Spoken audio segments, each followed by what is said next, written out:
Welcome to our mostly unscripted and unedited podcast. I'm Paula Kidd, nutritionist. And I'm her sister-in-law and bestie, Sarah Kidd. We love discussing all things related to health, including mindset, self-care, and nutrition. Join us as we share coffee, laughs, recipes, and random thoughts tossed in for good measure. You'll leave each conversation feeling motivated and with actionable strategies that you can use right away to improve your health and help you stop feeling fat, foggy, and fatigued. See you there.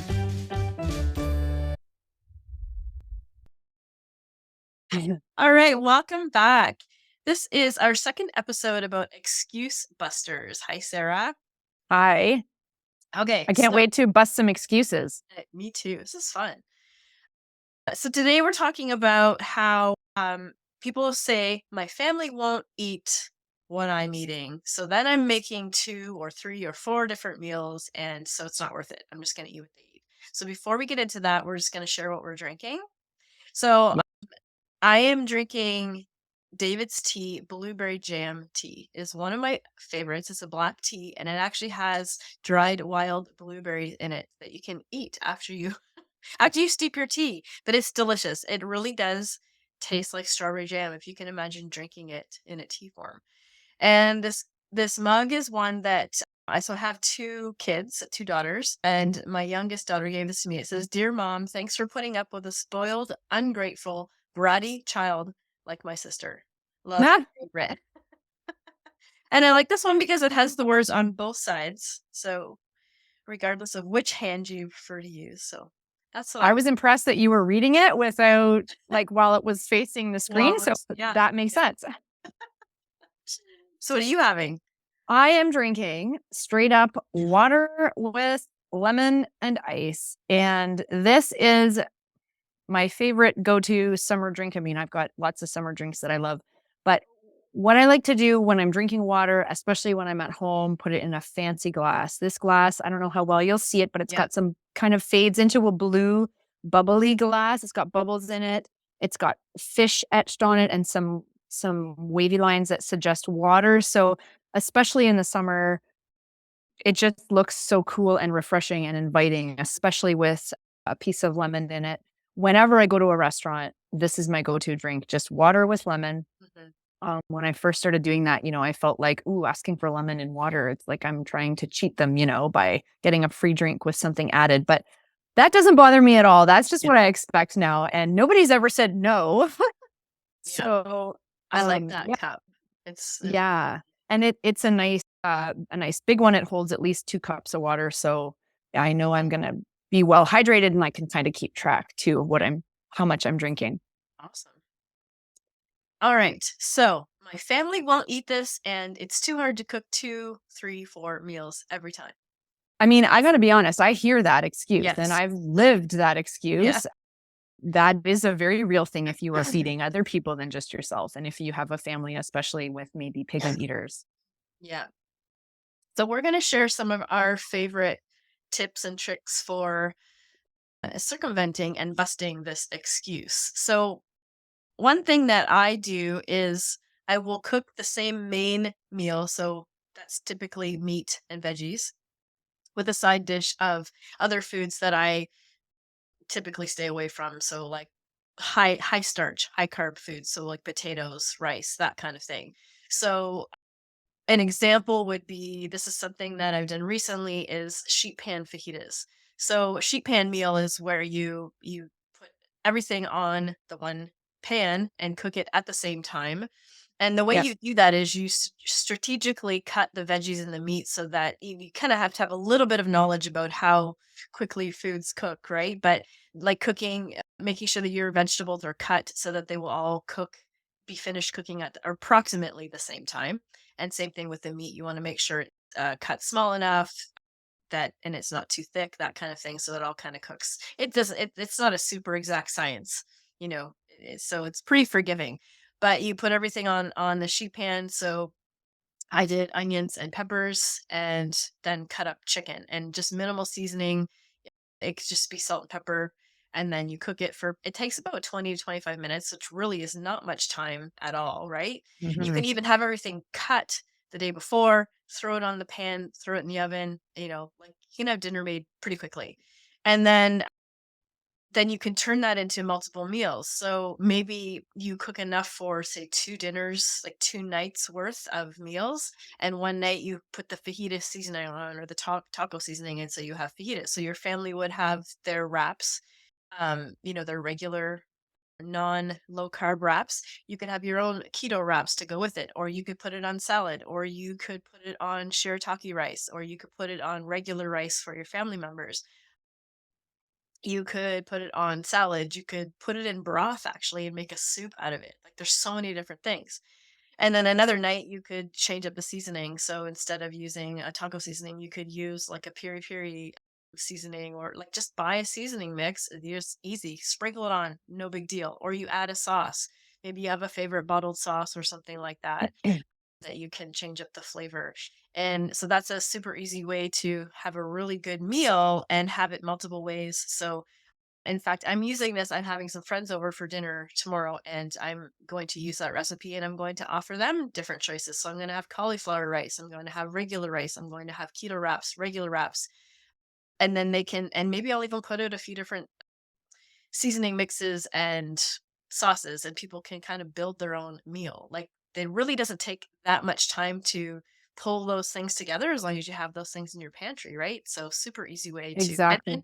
then you have the options that work for everybody. But as we've mentioned before, inviting your family members to try some of the other things, like maybe your kids aren't used to eating cauliflower rice, but maybe they'll try it with the fajitas that they like. So something to Yeah. try. Yeah, but you don't let them have your keto wraps because they're expensive and they're just for Yes. you. Right. So you give them the regular wraps. I mean, Yeah. unless you want your whole family to eat this way, and that, of course, I would be wonderful and great. But in my house, I'm like, don't touch the keto wraps. Right. And a side note, the Oro wheat tortilla wraps that you can get at Walmart, you can get at Costco, I believe, depending on the Costco. I couldn't believe when I found them and tasted them. Yeah. I thought I had Picked up the gone wrong to, package. yeah, Yeah.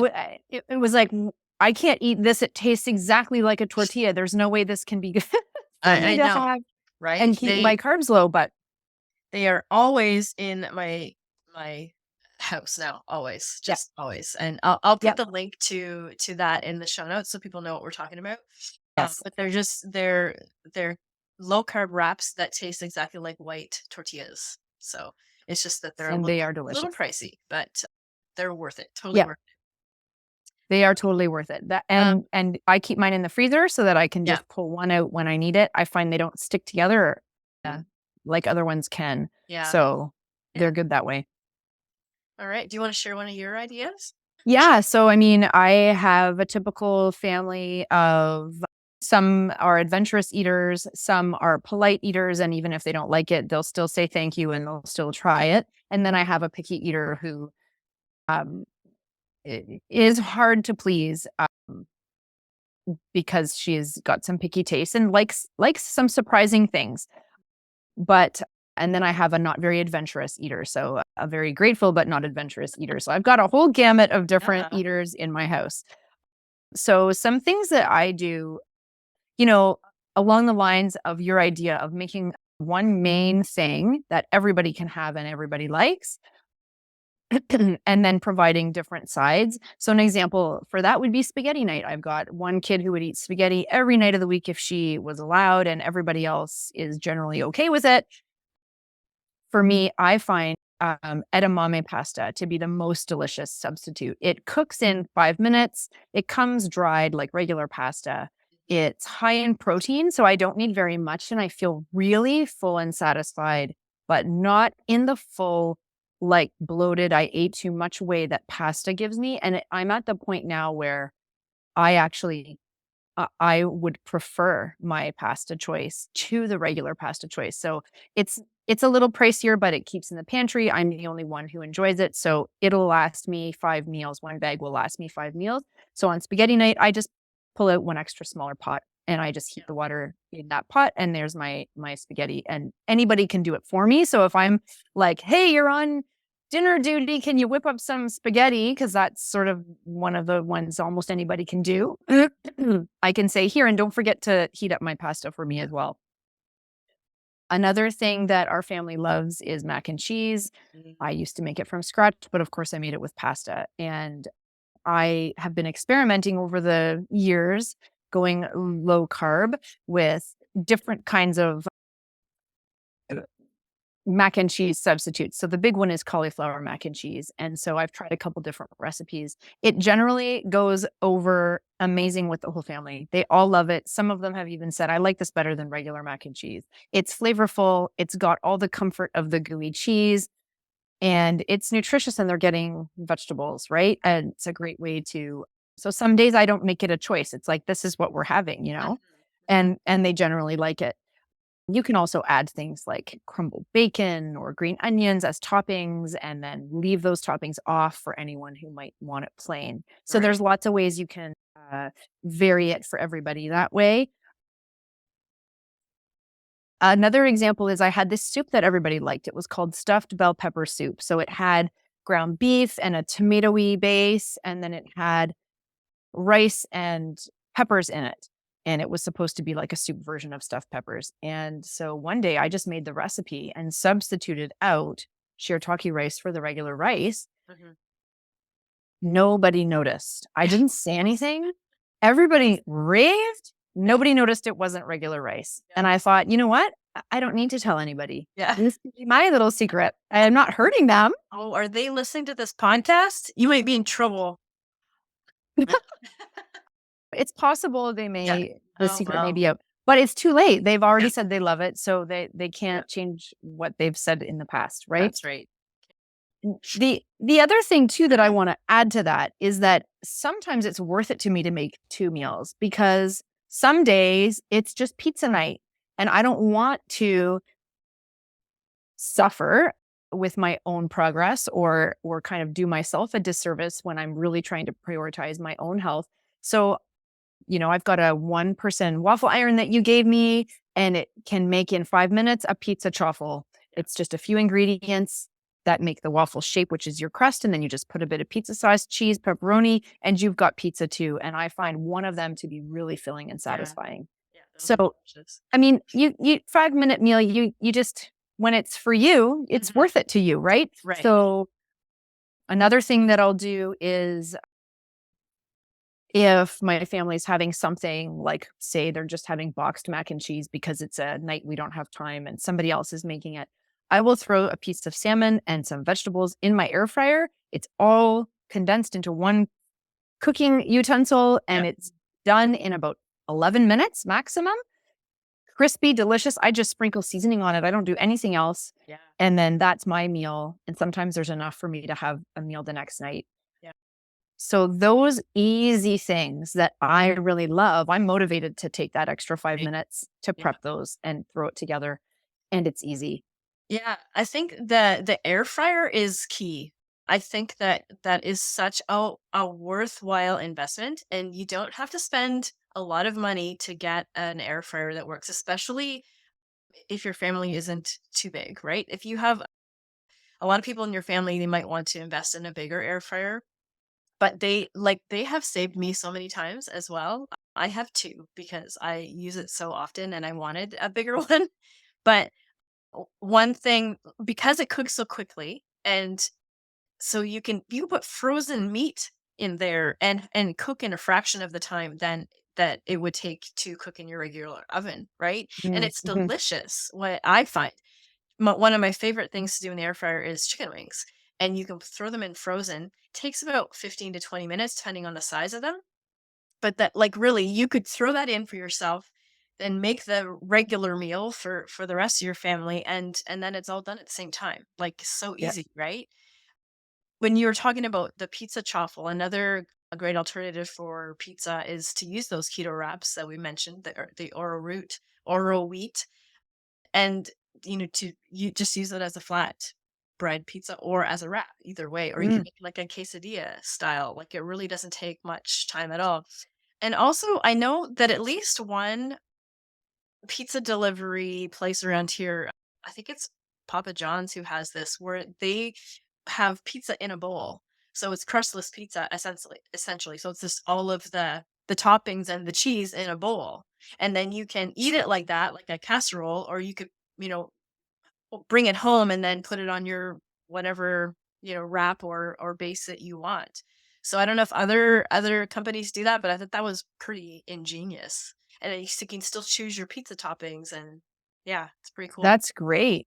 I love that idea. And I mean, I'll go even so far as to just, in a pinch, take the toppings off my pizza and Yeah. just leave the crust. I don't like to be wasteful, generally speaking, but if I'm in a real bind, I can enjoy the cheese and the pepperoni and whatever mushrooms and peppers that might be on the pizza, and have a couple pieces worth of toppings and just have the toppings, Yeah. you Like know? super easy. Yeah. Yep. Another thing I wanted to mention is when you are making a meal that you really enjoy, to make sure that you freeze at least one serving for yourself to use later. So then you always have something in the freezer that you're excited about eating. So in a situation where, maybe it's the pizza night, or you know, another meal that your family really wants that doesn't fit with your health goals, you always have something in the freezer that you enjoy eating. So you're less likely to cave in and have the regular meal because it's easier, right? You always have something in the freezer. I think that's great. It's a really good way to take care of yourself and to use that time when you're motivated, and to use that energy and time you've spent to prep something to save it for later, some of it Yeah. for later. And I think it's just great to have a handful of recipes that are no extra work to make them appealing and also on plan for you. So, Yeah. for example, taco night, my family likes tacos, and prefer it on a salad because I actually can get more of the topping enjoyment with salad, and I can add some guacamole, some salsa, some sour cream, to my salad if I want to. And I discovered through this process that my pickiest eater actually loves taco salad. That Mhm. is one of her favorite things. Yeah. So, I mean, then my picky eater's getting vegetables and she's having what she likes, and we're all happy. Yeah. It's such a great way to eat salad. I'll do this. I did the same thing this week with meatloaf, actually. Not that meatloaf. I just wanted. I had made a whole bunch of meatloaf meals, like in with multiple sauces and various things. And my intention was to freeze some, but I really love meatloaf. But then I was craving a burger later in the week, so I just crumbled the meatloaf on top of a salad, and then I put the ketchup and the mustard and the relish and the onions and the mayo and all the stuff I would normally put on a burger on the salad. It was so delicious. I didn't want to stop eating it. And of course, you can, if you're having burgers with your family, there's always the wrapping it in the lettuce. That's a great way. Yep. In fact, my kids love it that way too. But you can also buy low carb buns that are delicious. So Carbonot has hot dog buns and hamburger buns, and they just taste like regular bread. In fact, my kids love those and will often ask for them if they want a bun, because they feel better. They notice that they feel better after eating that than they do from eating like a regular wheat bun. So Yep. yeah, Yeah, and barbecue night with the family, whatever's being barbecued, I just have it without a bun. I yeah, mean, and it's just as much enjoyment. I can enjoy all the toppings, I can enjoy all the vegetables and more. Sometimes I'll, as you said, put it on a salad, cut up my hamburger, put it on a salad, cut up my sausage, have it with salad, dip it in some mustard, whatever. And it's just a no-brainer for me. It's not I'm going to have to, really yeah, put in all my resources to resist this bun. It's like, oh no, the burger is very good without the bun. And yes, the bun, in fact, is actually really most helpful if you're on an on the go situation and you need yes. to be You able to need to hold know, it. right? Yeah, and I think having the right mindset and using, we talk about words and how powerful words are, right? But if you feel like, if you're telling yourself that, oh, I can't have the bun, I like, yeah, you get in that deprivation mode.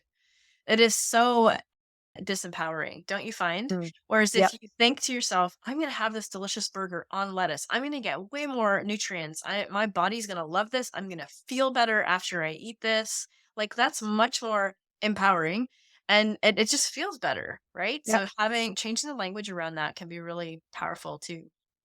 Exactly. All right. So that is our second in the series of excuse busters. So this is my family won't eat this and it's too hard to cook multiple meals. So all of our best ideas, our tips and tricks, and I will include in the show notes links to some of the things we talked about, like the edamame pasta. Is it Explore Organics? Is that the one that you like? I can't remember off the top of my head, but I'll make sure I let you know Yeah. which one I use. It's available in the Bulk Barn and Yeah. most grocery stores that have a natural section. Yeah. Natural food I section. buy the Explore Organics, which I really like. So yeah. It probably is. Yeah. And then maybe I'll also include the carbonate buns and the keto wraps as well. So Good idea. all right. So thank you, Sarah, and we'll see you in the next episode. Bye for now. Bye.